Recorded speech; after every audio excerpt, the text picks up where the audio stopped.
Center for the Study of World Religions, Harvard Divinity School. Civilization, I guess we could call it. We were taught to think in a fashion that our culture steers us to. But our Aboriginal selves said we have to not be there but here with you, and then you go there and share with them. And so it winds up that you are all contributing through what modern people call their spiritual church. My people didn't have much of a development of or sophisticated language of spiritual being because my mom said, she says, Sonny, everything was spiritual. And it still is, she said. Yeah, right.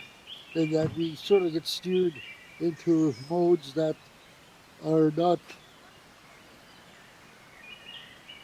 fulfilling for us. I think we have to find a way in this world to give people what Christians or religions call peace, which to me is just being zero. Neither here nor there nor up anywhere. And not even within yourself, but without yourself, but in yourself. So it's kind of awkward to explain. I think we all have to. It's our job. We come into this world to share and give of ourselves to the all. And my mom said that one time I was complaining to her, I have to go up to Lake Couch, and that's from Port Renfrew, about 40 minutes drive or whatever. And she said, I have to drive there. And she said, Sonny, there is no roads in India. She says, there is all our trails. We only have our trail that nobody else has, and we go to a place to share what we are, and we don't complain about it, she said.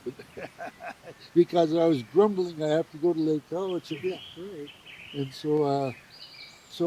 we have little things to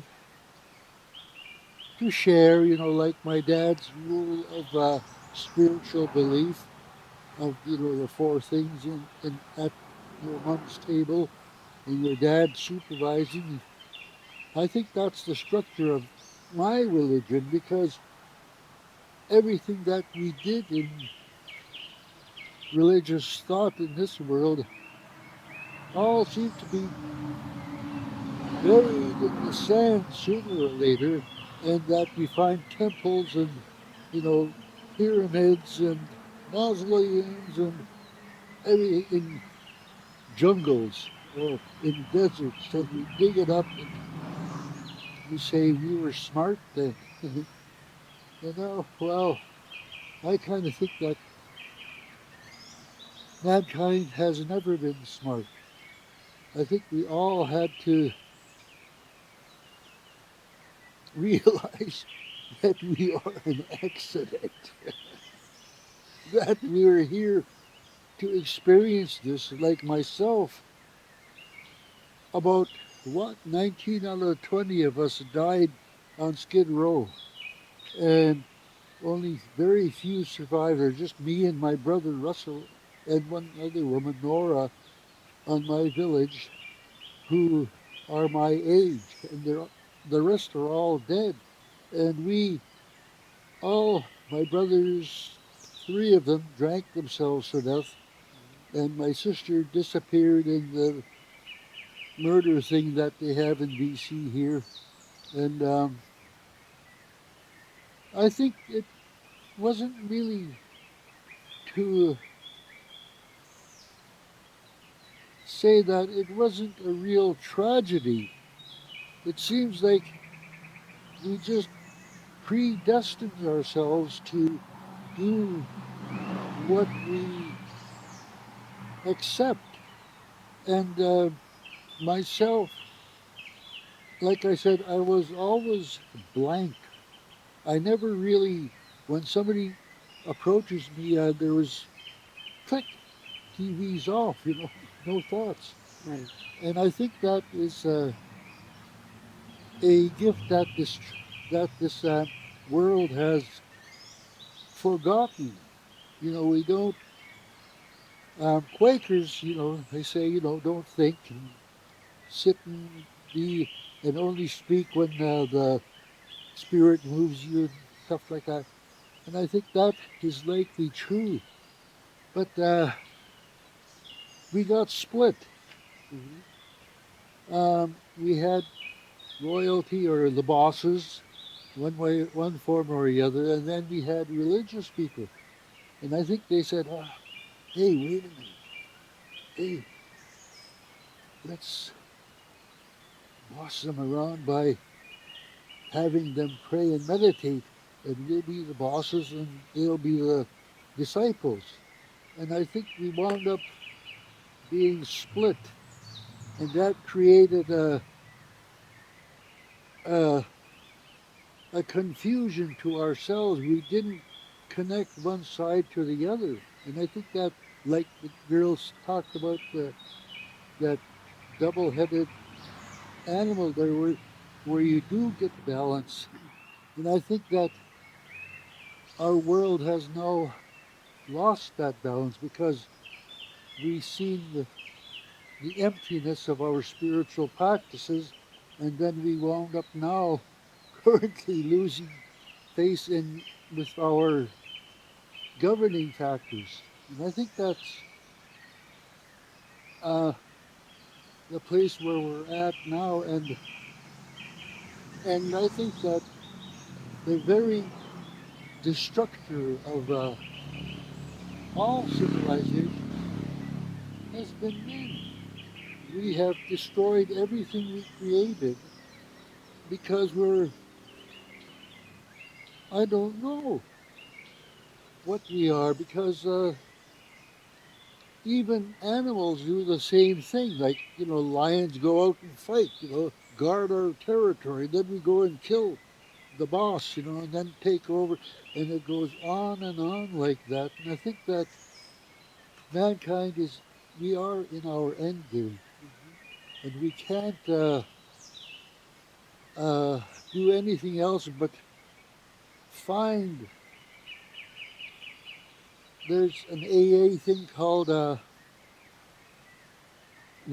12, the 12 step 12 promises. or 12 miles. Okay. And the seventh or eighth says that we will intuitively know how to handle situations that used to baffle us. And I think that is what we were taught not to have in our life. So when we do get these spiritual experiences in our own creation, we wind up having the intuition to handle situation and live and know what to do. Right. In this world, we lost our way. These kids are all, I hate to call it, the chosen ones, the ones who left their heads empty and say, I have to find something up in the forest or another place. I have to get out of myself. And I think that's what they're doing. They're getting out of themselves, and then they want this, like that book. Come out, come in, and it's all so simple. And yet we're taught to ignore our knowledge. It's sort of like the book we're trying to write, me and Karen.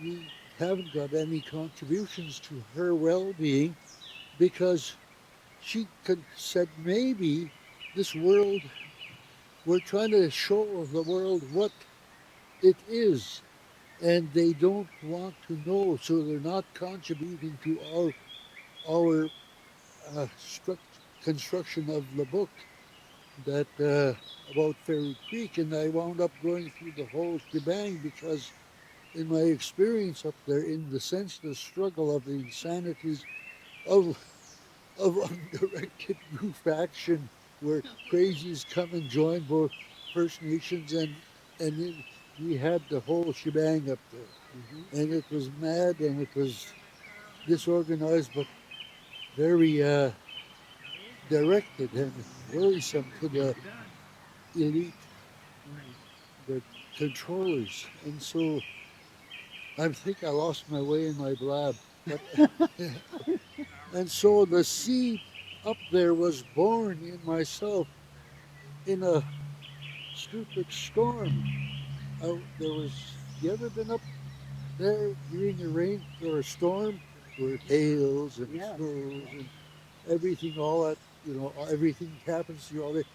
And I was sitting there, and then in one of the downpours, my mind said, I know what happened. I know, but actually the thoughts weren't put together. Then I realized it was man's own selfishness that destroyed him every time.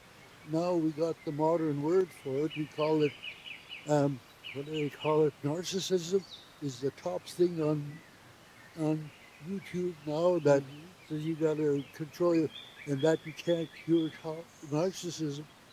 Well, yes and no. We can't cure ourselves, but we can accept ourselves and we go into a quiet place to let ourselves out.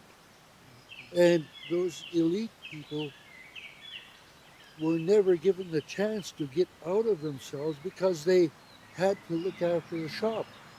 And so, blah, blah, blah, blah. Oh, yeah.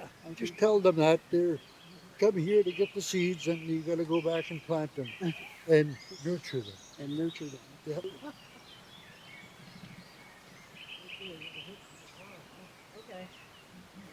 cswr.hds.harvard.edu, copyright 2025, the President and Fellows of Harvard College.